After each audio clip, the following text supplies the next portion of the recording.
How do you communicate your boundaries with someone who is difficult? And this is not just a person who, doesn't want to honor your boundaries. It's someone who, thinks that you are the problem. How do you communicate your boundaries with someone like that? Well, tune into this video, and there are going to be a lot of amazing questions that you can ask yourself with regards to dealing with someone who is difficult in your life that you want to maintain a quite far distance with because they just suck your energy out. So, let me give you a scenario here. So, for example, you have someone in your life, you're a business owner, and you have someone in your life who is a friend who may not be the most supportive person in your life, right? Who may not be the most supportive person in your business. And what you found is that this person is very selective with how they communicate with you and how they support you in your business.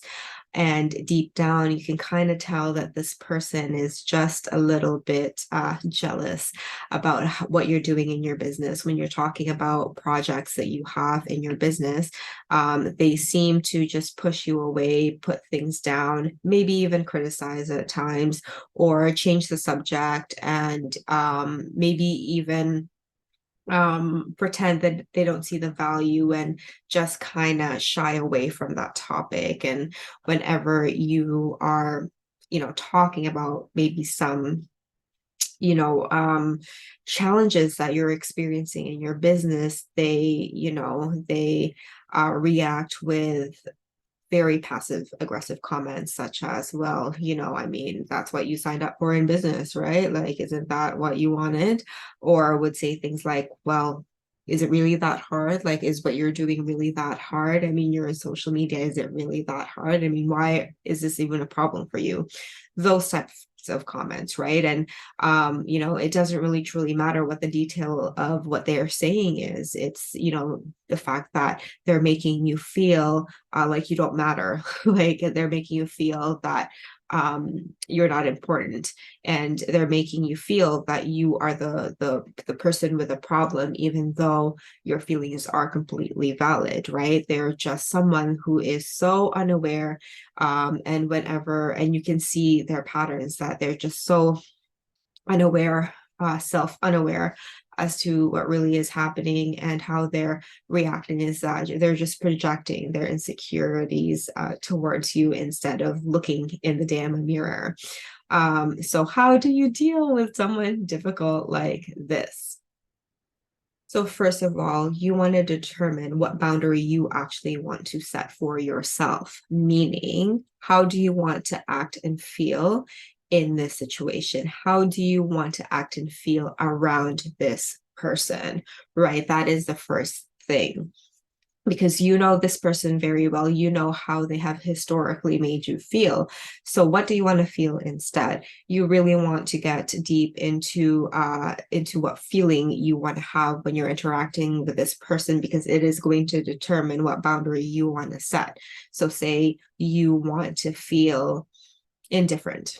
Indifferent is a good word, right? Indifferent and neutral whenever you talk to this person, and you just want to be able to slide off whatever it is that they are saying, and just be indifferent because they've got their own shit that they got to deal with, right? And you don't want to allow an energy leech like that to affect how you feel about yourself. So say it's indifferent, right? And so you want to ask yourself, what is the best way that you can feel indifferent towards the situation, or whatever emotion you want to feel, right? So ask yourself, well, what is the best way that I can feel X emotion?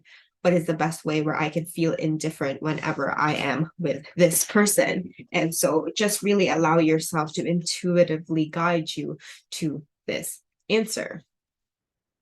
Okay, once you have that feeling that you want to feel all dialed in, and the action step of what you want to do to be able to have that feeling, then do it. Right? make sure you do it and do it at this present moment. So for example, in order for you to feel indifferent with regarding that person when you interact with them, what you need to do is pause before you respond. It sounds like a very simple task, right? And it's actually very helpful for anyone who you want to put boundaries in front of, right? Especially if there's someone difficult, you want to be able to learn how to pause and respond. And so when you think about it that way, again, what can you do to help you practice that skill, right? Think about what ways you can make sure you pause or respond. And so whenever you interact with that person and you feel your blood boiling, how can you just be present in the moment and pause, and then think about what you want to say first before you respond.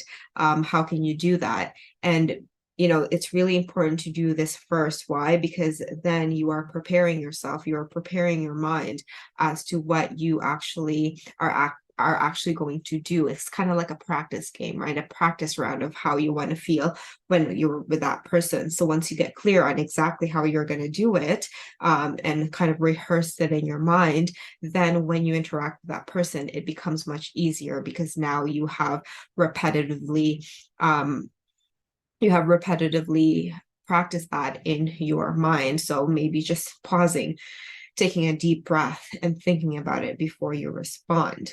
And then when you interact with that person, when you are clear with those boundaries, when they try to push your buttons, right? When they try to criticize you or self-criticize you, you'll know that what you need to do is just pause and respond. And even though what they're saying is just like fire, like right in the skin, third-degree burn type thing, right? You can still have that awareness that what you need to do and your boundary is to stop, pause, take a deep breath, and then respond.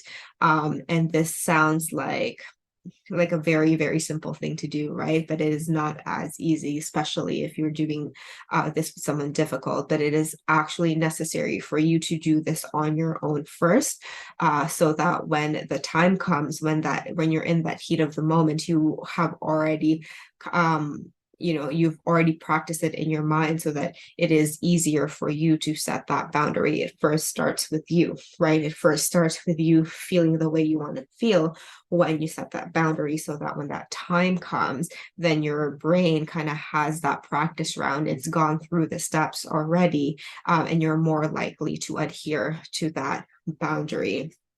And also, what you want to think about is how that person is, right? If you're thinking that you just want to talk back, is that what's aligned for you, right? Is that aligned with your values? Is going back and forth or debating something that is aligned with your values? Because you can stand up for yourself, and there's strength in just stopping and responding and not giving more fuel to that fire, right? So really think about what it is like with this person, what historically has gone well and not so well with this person, right? And for the times where it has gone well, what did you do that actually helped diffuse the situation? So just by being able to think and rationalize clearly when you're in a clear mind, when you're away from that person, all of this work, all of this, reverse engineering is really going to help you, not just with the feeling aspect of it, but knowing what will work for that person. Because some difficult people are going to be better off really just zipping your mouth and not saying anything. And just because you're doing that, it doesn't mean that you're giving them your power, giving your power away to them, right? Not necessarily, because if you can hold that boundary and you're like, it doesn't really matter if I say anything, you're not going to respond anyway, you're just too unaware. And in terms of people who are very different and unself-aware and the entitlement and not empathetic at all, for example, someone who has narcissistic tendencies, the best thing you can do is really to just be indifferent, because any type of emotion that you give them can be used pretty much against you, whether that be a pleasant emotion like happiness, that they can somehow use that against you, right? Or something, distressing like anger, they can definitely use that against you. They want that. If they have those narcissistic tendencies, then they definitely are going to want to use that fuel, right, to help their own egos out. And so it is at that in that personal circumstance that it would be, better for you to just be indifferent. So you get to play around with this. This is a skill set, right? This is a skill set. Dealing with difficult people is a skill set.